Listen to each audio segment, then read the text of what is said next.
This lecture focuses on policymakers.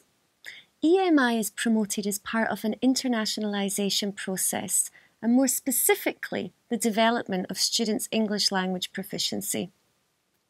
However, EMI is increasingly being criticised as being a top-down policy that is not connected to actual classroom practices, and a policy that has not taken into account both the attitudes of and the impact on key stakeholders such as faculty, students, programme administrators and other university personnel. Top-down policies are to be avoided and a more bottom-up process is recommended. As such, more dialogue is needed between key stakeholders. Government language policies cannot be translated into practice without consideration of the stakeholders, resources and other factors, those at the institutionalisation phase pointed out in the last lecture. In Japan, Hashimoto suggests that there is no official EMI policy and that there appears to be a borrowed sense of EMI from the European context, the context where we saw initial growth in EMI. As noted, EMI is certainly approached in different ways, both in terms of how many courses are provided, language and academic support for students, and also language policy. The position of the Japanese Ministry of Education also seems to be a little conflicted.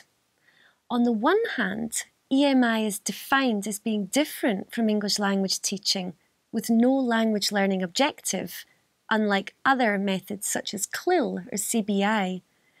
However, it seems to be promoted alongside policies to develop a student body with English proficiency skills, and alongside other policies promoting the use of English in class and communicative teaching methods.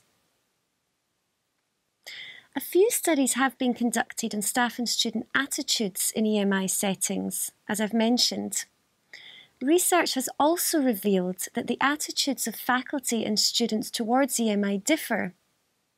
As I noted in my own research, I found that students perceived EMI as a means to improve their English.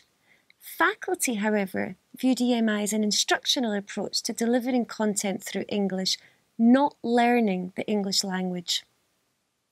Such differences in attitudes influenced their attitudes towards language policy and the use of code switching, or the student's mother tongue.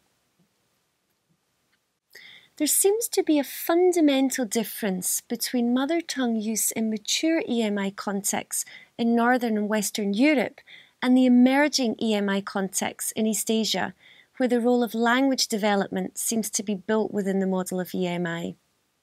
As noted, my own research found that one of the major driving forces of EMI in China and Japan is to raise language proficiency of the citizens in a country. Thus, language learning is perhaps more linked to EMI programmes in these countries when compared to Western and Northern European ones. Such contexts may be more resistant to other languages being used in EMI contexts and could more closely resemble practices in English language teaching, which have tended to adopt teaching approaches that adhere to monolingual ideologies. The boom in EMI in recent years also goes largely unmonitored in terms of the language used in these courses. Importantly, while a switch in the media of instruction has been widely undertaken, the question of what English has not been widely explored, indicating an urgent need for researchers to examine the E in EMI. A number of scholars have recently argued that English should never be the sole language of education, even in EMI settings. Kirkpatrick lobbies against the political ideology that EMI should be English only, and questions the type of English that's most suitable in EMI settings. The E in EMI is often understood to refer to a native speaker variety of English. This insistence on a native speaker variety as the benchmark needs to be reconsidered, and the use of English as a global lingua franca should be supported. After all, a major role of English in today's world is as a lingua franca. The majority of today's speakers of English are multilinguals, for whom English is an additional language. rather than native speakers. This actual practice of how English functions today as a global lingua franca should inform language policy. However, English-only ideologies remain strong in language education, including EMI. There's a clear need for more research to understand how languages operate in this emerging lingua franca setting. A pertinent point in terms of language use in EMI is the use of the mother tongue, or other languages for that matter, alongside English in the classroom. This is a debate that has emerged in recent years in the field of language teaching. The question of whether the first language should be used in the oral interaction or written materials of second or foreign language classrooms is probably the most fundamental question facing second language acquisition researchers, language teachers, and policymakers in the second decade of the 21st century. However, EMI should ideologically be different. If English is merely the instructional language, and the goal of EMI is content learning, then it would make sense that stakeholders of EMI should not be opposed to the use of other languages in the classroom.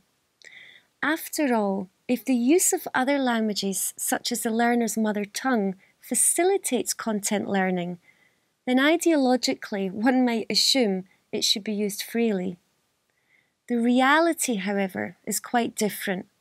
To the contrary, the use of the student's mother tongue in EMI context is surrounded by debates similar to those on the use of the mother tongue in English language education. In some places in Europe, the situation is quite different to Japan. When considering EMI policy, it's important to think about not only the overall objective of the EMI programme, but also the language policy to be promoted. It's been observed that language mixing in exams, for example, is permitted in Swedish EMI universities, although the extent to which both languages can be used in a single exam is unclear. This study also observed that lecturers were willing to accommodate and adapt to linguistic diversity in the classroom, particularly in terms of local language use in the EMI classroom. Also in the Swedish context, there has been a description of parallel language use, which represents a fluid acceptance of using languages that best meet students' needs and contexts.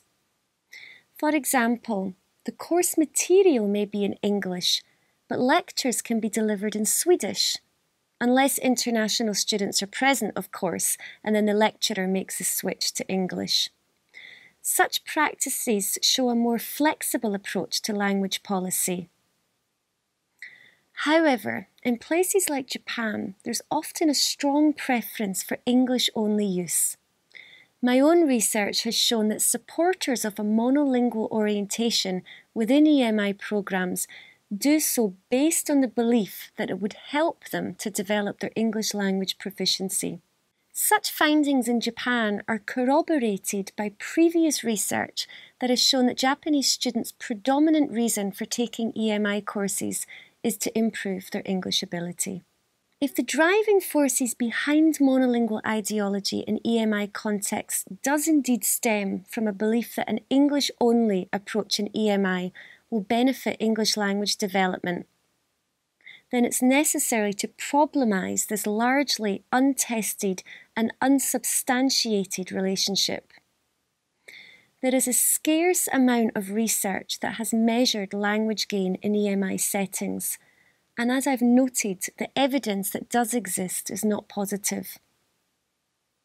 A study in the UAE, for example, found that students only gained, on average, 1/2 of an IELTS proficiency band over 4 years of EMI study, something that can be achieved in 200 hours of study in a general English course. A study by Hu et al. Found that EMI students made the same proficiency gains on 2 different proficiency tests as a comparison group of students studying through the medium of Chinese.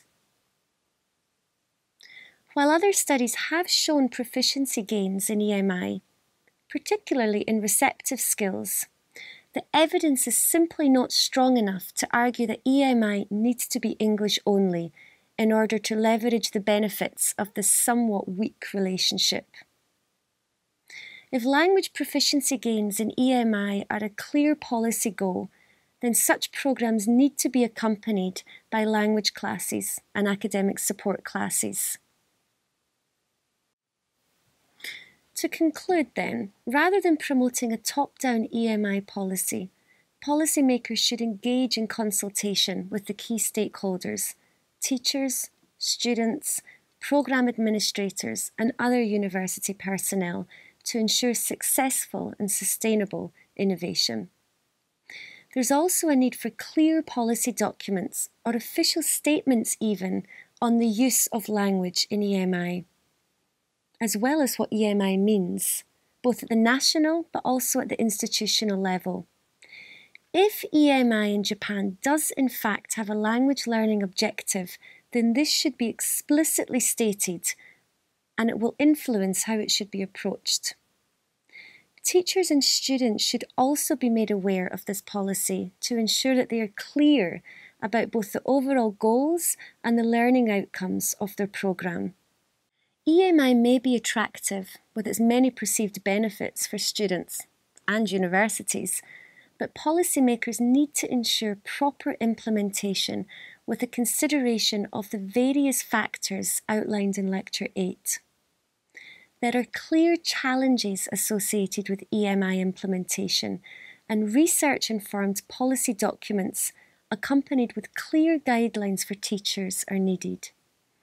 At present, the focus appears to be on rapid expansion in provision, but quality assurance mechanisms are required, and policymakers may also want to consider enabling more phased introductions of EMI or the provision of more training before EMI can be fully implemented. So that concludes Lecture 9, looking at EMI from the perspective of policymakers. In Lecture 10, I'll provide a summary of the 10 lectures in this EMI MOOC module.